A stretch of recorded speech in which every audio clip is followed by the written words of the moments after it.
Hey you! Do you like video games?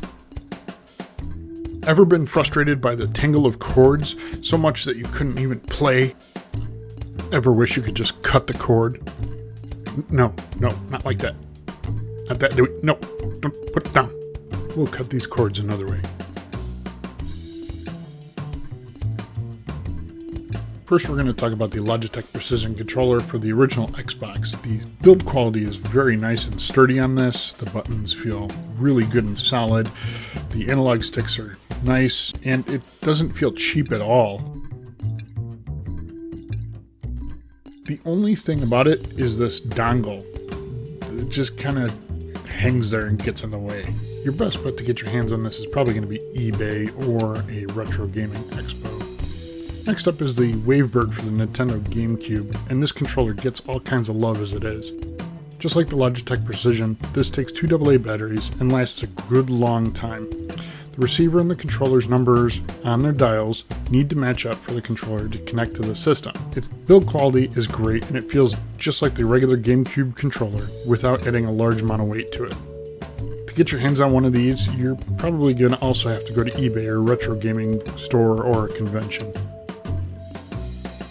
Now we're going to talk about currently available controllers. First up, we have the PlayStation 2 controller by Blue Lake Performance. I purchased this from Amazon, and to be honest, I was a bit skeptical about this initially. I was happily surprised at how well it worked once I got it plugged in and started playing with it. The plug that goes into the PlayStation 2 has a USB cable on it, so you can use this for other devices as well. On the bottom between the two analog sticks is your power switch, and it doesn't get in the way at all. The buttons are solid except for the L2 and R2, however, I haven't had any issues with them yet. Its finish is shiny, like really shiny, so it shows any smudges instantly. It does feel good in my hands though. Initially I expected it to feel cheap, but that's not the case at all. It takes 2 AAA batteries for power, which isn't the end of the world, but it would have been better if they were AA's, because that's what's used on both the Logitech and the Wavebird.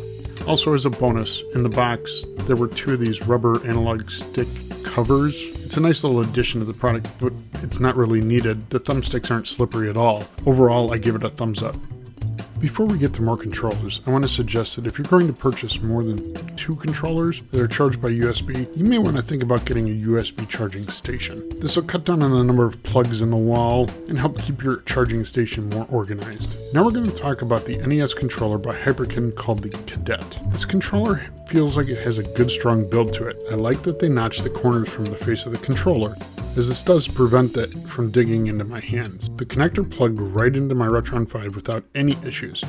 After I charged the controller for a bit, it was ready to go and had no hesitation at all. I grew up playing Nintendo, and just having that controller in my hands over the controller the Retron 5 came with was a huge improvement. I know I'll be playing more NES games on the Retron 5 now because of this new controller. One of the other things that I really like about this is these bumps on the back that you kind of get your fingers run into. It helps you grip the controller a little bit better. Regrettably, this version of the controller by 8-Bit Do for the Super Nintendo isn't up on Amazon anymore. They're bringing out a newer version of the controller that is 2.4 gigahertz, but I've got this one, so I can at least tell you my thoughts on this. In the box was the controller, the dongle, and what you don't see is the USB charging cable for the controller. That was on the back side. The dongle is about the same size as a regular plug, and this may be one of the things that they're improving on the next upgrade, but it's by no means erroneously large or in the way. The control pad feels good. The face buttons and the D-pad have a nice solid press of them with no wobble. It's not mushy in the slightest. It feels much more firm than the corded controller, however, that one does have a few years on it. Playing games on it is an absolute pleasure. Just like the Cadet, setting this up was easy as plugging the USB cable into the controller to charge for a bit, and setting the dongle to the system. It was just ready to go. It's nice to have the freedom of no cords. The last controller I'm going to give my opinion about in this video is 8-Bit Do's M30 2.4 GHz controller for the Sega Genesis. Again, I'm going to use my Retron 5 as it just makes playing easier. Just like the SN30, the controller, the dongle, and the charging cable are in the box. I never had a Genesis growing up, so I don't really have an A versus B of this controller against the original. It does feel good in the hands, and it's all sorts of smooth, so nothing to jam into your palms. Smooth, but not polished, so it's not going to leave smeary marks all over it. This controller's buttons feel great, nice and firm and clicky. There's no wobble or mispress when you're sliding your fingers across the buttons. The dongle is appropriately sized, and just like the Super Nintendo controller, once it's charged, it just works. I haven't noticed any latency at all in this or any of the other controllers I've covered in this video. If there was any latency, they wouldn't be as popular as they are. Also, I just want to let everybody know I've purchased every one of these items. I haven't gotten any kind of a discount from anybody. These opinions are all my own, and I'm not being paid to say anything specific or not say anything specific.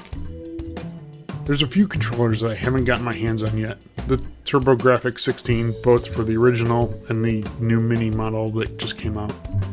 The N64 controller by Hyperkin called the Admiral is out somewhere. I can't actually find it to buy it, so I'm not sure on that one.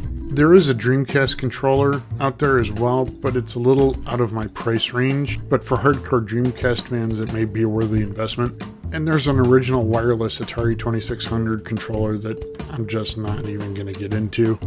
I may invest into the TurboGrafx controller for the Mini or the Admiral at some point, but not right now. Having the wireless controller just makes it easier all around. Easier to get into the game, get it cleaned up, and you've got a reliable input device that's not 15 to 20 years old. It's prone to have a stuck button or three.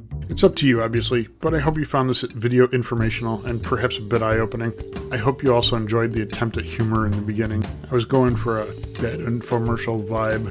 Hopefully I pulled it off and at least made you smile. If you know of another controller that I missed, put it in the comments. And if you liked the video, hit the like button. If you subscribe, that'd be great. Other than that, take it easy.